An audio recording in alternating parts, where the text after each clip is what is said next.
Shikues të nderuar, ju përshëndes. Në këtë hapësirë të intervistës do të flasim për një temë tejet interesante dhe të rëndësishme sa i përket ndryshimeve atmosferike, se si ndikojnë këto ndryshime atmosferike në shëndetin tonë mendor. Për këtë do të kemë një intervistë në Skype me psikologen Rudina Koromani. Rudina, të përshëndes. Përshëndetje, Sediana, kënaqësi të jem me ty. Pranvera, le të themi ka trokitur, si ndikojnë temperaturat e larta në shëndetin tonë mendor dhe në mirëqenien tonë psikologjike, Rudina? Temperaturat e larta, veçanërisht pjesa mbas sezonit të dimrit, pra ajo që neve po presim aktualisht këtë ditë stina e pranverës, përveç se ndikon pozitivisht me ndryshime pozitive në mirëqenien e shëndetit mendor, ndryshime në më shumë energji për sa i përket aktivitetit tonë fizik, ndryshime në pjesën e shtimit motivacional, që individi ka më shumë dëshira ka më shumë plane, kryen më shumë plane për të bërë sa më shumë gjëra. Pra vetëm të mira ka Sediana. Ndikon pozitivisht në rizgjimin ton mbas një dimri i cili ka qenë i ftohtë, me net të gjata, ku kemi tjetur pak më shumë se ç'duhet. Pavarësisht se pjesa e ndrimit të stinit na jep më pak gjumë, por kjo është vetëm për një kohë shumë të shkurtër, derisa të bëj përshtatja dhe për cilat ne ti marrim të benefite për cilat unë sapo fola. Rudina, po për ata persona që kanë çrregullime bipolare apo depresion sezonal, si ndikon në psikologjinë e tyre? Okej. Pra, kur flasim për impaktin e stinës së pranverës në mirëqenien e shëndetit mendor, flasim për populatat që janë normale, jo patologjike dhe jo klinike. Për sa i përket popullatës që janë ata persona të cilët janë të diagnostikuar me çrregullime bipolare që bëjnë pjesë në çrregullimet e humorit dhe çrregullimi sezonal afektiv, sigurisht që ata që vuajnë nga çrregullimi sezonal afektiv, skizoafektiv, pësojnë një lloj lehtësimi me ardhin e pranverës, sepse duke qenë se kanë vuajtur shumë gjatë ditëve të dimrit sepse ky çrregullim në vetvete vjen pikërisht tek ata individ të cilët mungesa e dritës së diellit u shkakton këto gjendje, këto luhatje të humorit. Dhe me ardhin e pranverës, këta individ sikur çlirohen dhe pësojnë një lloj ndryshimi pozitiv në mirëqenien e tyre. Ndërsa për sa i përket çrregullimit bipolar të humorit, ata persona që janë të diagnostikuar, tek këta individ mund të ndikojë pak negativisht, mbase për shkak të faktit të ndryshimeve të nivelit të serotoninës, i cili sekretohet më shumë përgjatë ditëve ku ka më shumë diell, dhe në rastet e këta parametrat normativ të serotoninës shkojnë pak më lart, këta i nxit për episode maniakale 3 deri në 7 ditë, të themi që në gjuhën tonë klinike përkthehet një lloj përkeqësimi. Por vetëm për pjesën e popullatës klinike, vetëm për ata individ që janë të diagnostikuar me çrregullimin bipolar. Rudina, më the që ndikon pozitivisht tek disa persona, por ka edhe disa të tjerë që kanë ankth dhe lodhje. Pse? Pse ndikon? Ja, nuk mund të themi ankth dhe lodhje, sepse ankthi në vetvete dhe po abuzohet shumë me këtë konceptin. Në vetvete lidhet me sekretimin e melatoninës. Pra, me ardhen e pranverës, sigurisht ditët zgjaten dhe trupi sekreton më shumë serotonin pal rrezeve të diellit, të cilat janë më shumë. Por trupi sekreton më pak melatonin tek individi, çka do të thotë që trupi individi flen më pak nga sa ka nevojë për të fjetur. Kjo ka disa individ, kjo periudhë e sekretimit, pra themi i ndryshimit nga dimri në ardhen e pranverës, ka disa individ dhe sekretimi pak i melatoninës i jep të simptomat që raportohen simptomat të lodhjes, pra që u duhet pak më shumë kohë për të përshtatur.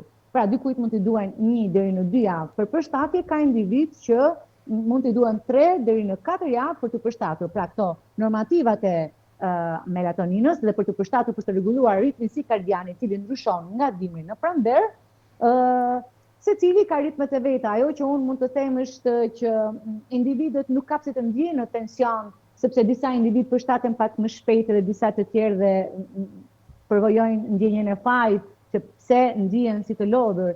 Secili ka ritmet e veta. Mjafton që ju të dëgjoni veten tuaj, sinjalet e trupit tuaj dhe t'i jep një kohë që të përshtatet me energjitë e reja derisa të ndihet vetvetja.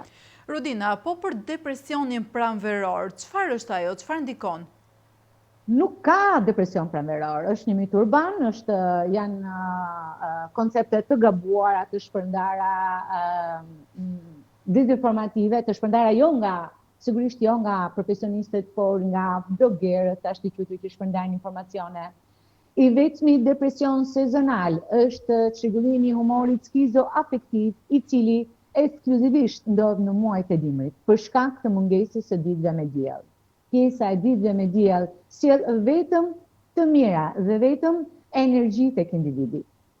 Pra, sipas teje, energjia pranverore ndikon tek njeriu dhe motivon atë.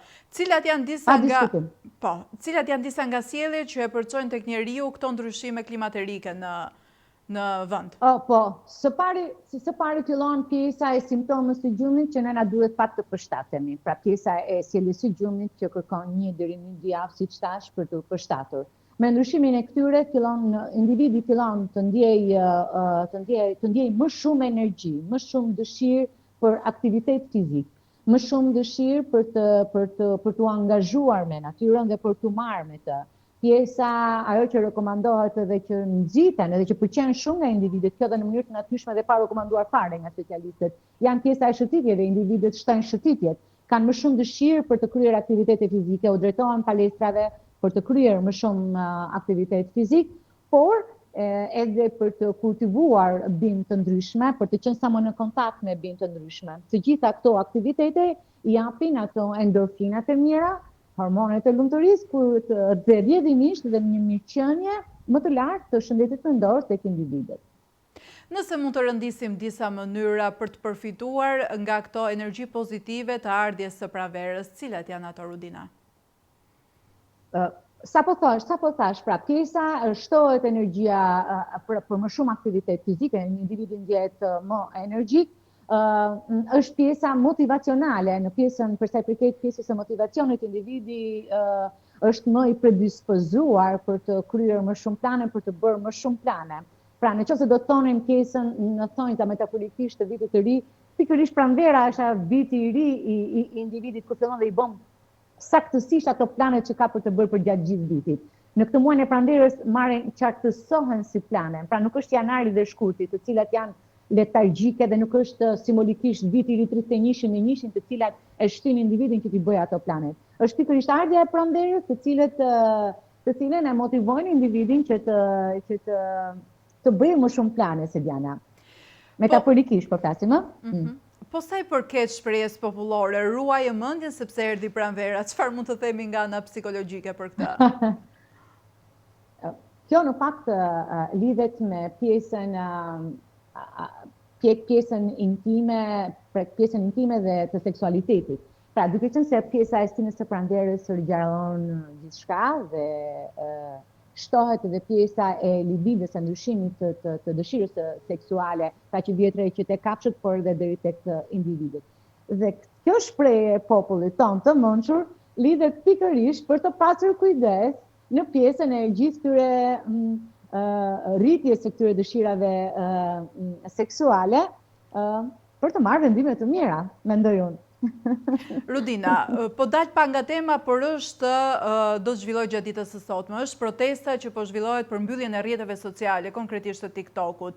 Sa i përket rrjeteve sociale, mendon se ndikojnë negativisht, pra mund të ketë përfitime mbyllje këtyre rrjeteve sociale tek të rinjt, apo nuk ka të bëjë fare me rrjetet sociale e gjithë sjelljet të rinjve?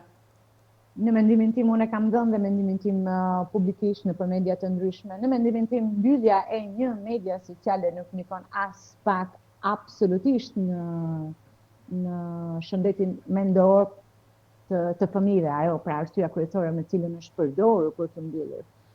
Kjo përveç faktin që nuk është vetëm një media sociale, sepse një mbyllet, 10 të tjera hapen, por edhe në aspektin e lirisë së fjalës, të cilat e shikoj si shumë të rrezikshme pjesën që një qeveri apo një politike caktuar të ketë pushtetin për të mbyllur një aplikacion. Pra themi, unë e shikoj në terma ata gjatë pak si të rrezikshme. Ndërsa për sa i përket fenomenit, për të zgjidhur fenomenin, mendoj që nuk ndikon as pak. Pjesa e aplikacioneve inteligjente sot kërkon përdorues inteligjent.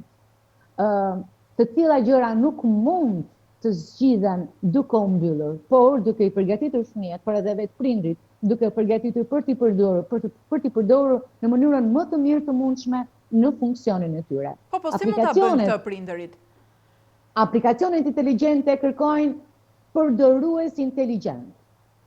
Që do të thotë, duhet të ulesh ta mësosh se si funksionon ky aplikacion. Ku i ka filtrat, ku i ka opsionet, si mund të kontrollohet, pra ta bësh ti në kontroll, ta kesh ti në kontroll që fëmia yt të mos ekspozohet nga një informacion i cili është i padëshirueshëm për ty. Po, shumica e prindërve nuk kanë aksesim në rrjetet sociale, pra nuk din t'ia thonë, le të themi. Pra çfarë mund bëhet? Po, në fakt kjo nuk është një justifikim në mendimin tim kush ka fëmijë sot të gjeneratave nga mosha 10 deri në 15 vjeç, nuk është më justifikim për prindrit që unë nuk di t'i përdor. Prindi duhet të jetë tashmë është një sfidë, vërtet, unë e kuptoj që është një sfidë për ta, por nuk është më një zgjidhje. Pra prindi duhet të jetë i përgatitur për të gjitha aplikacionet dhe për gjithçka, gjithë teknologjitë e reja. Sepse është pikërisht ai që është ende në timonin e edukimit të fëmijës së tij. Dhe nëse prindi nuk e ka idenë si mund të pretendojë që ta ruajë fëmijën ndaj këtyre fenomeneve. Rudina, domosdoshmëri. Për ta përmbyllur këtë intervistë të këndshme, disa këshilla për gjithë teleshikuesit sa i përket si të ruajmë një mendje të shëndosh në një trup të shëndosh gjatë kësaj stine pra të pranverës.